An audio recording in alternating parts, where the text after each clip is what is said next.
हर घर की कहानी। बेटा घर में घुसते ही बोला, मम्मी कुछ खाने को दे दो, बहुत भूख लगी है। ये सुनते ही मैंने कहा, बोला था ना, ले जा कुछ कॉलेज। सब्जी तो बना ही रखी थी। बेटा बोला, मम्मी अपना ज्ञान ना अपने पास रखा करो, अभी जो कहा है वो कर दो बस। और हाँ, रात में ढंग का खाना बनाना, पहले ही मेरा दिन अच्छा नहीं गया है। कमरे में गई तो उसकी आंख लग गई थी। मैंने जाकर उसको जगा दिया कि कुछ खाकर सो जाए। चीख कर वो मेरे ऊपर आया कि जब आंख लग गई थी तो उठाया क्यों तुमने। मैंने कहा, तूने ही तो कुछ बनाने को कहा था।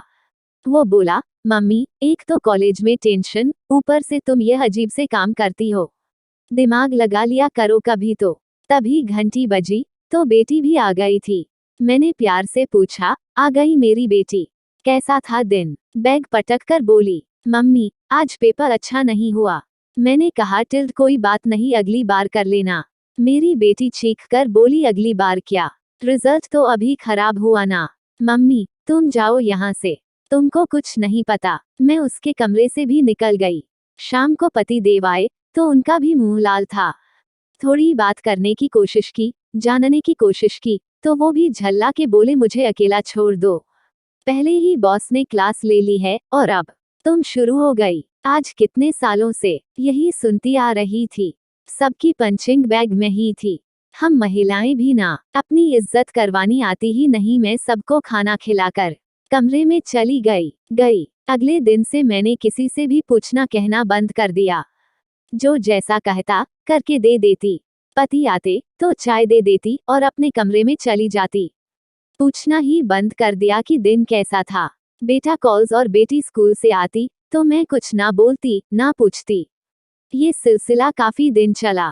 संडे वाले दिन तीनों मेरे पास आए और बोले, टिल्ड तबीयत ठीक है ना, क्या हुआ है, इतने दिनों से चुप हो। बच्चे भी हैरान थे। थोड़ी देर चुप रहने के बाद मैं बोली, मैं तुम लोगों की पंचिंग बैग हूँ क्या, जो आता है अपना गुस्सा या अपना चिड़चिड़ापन मुझ पर निकाल देता है।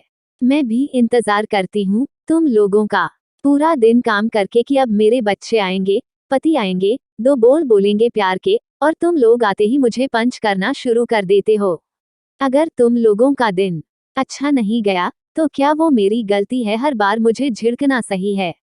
कभी तुमने पूछा कि मुझे दिन भर में कोई तकलीफ तो नहीं हुई?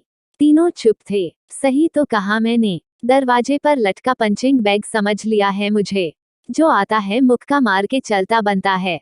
तीनों शर्मिंदा थे। दोस्तों, हर माँ हर बीवी अपने बच्चों और पति के घर लौटने का इंतजार करती है। उनसे पूछती है कि दिन भर में सब ठीक था या नहीं। लेकिन कभी कभी हम उनको ग्रांटेड ले लेते हैं, हर चीज का गुस्सा उन पर निकालते हैं।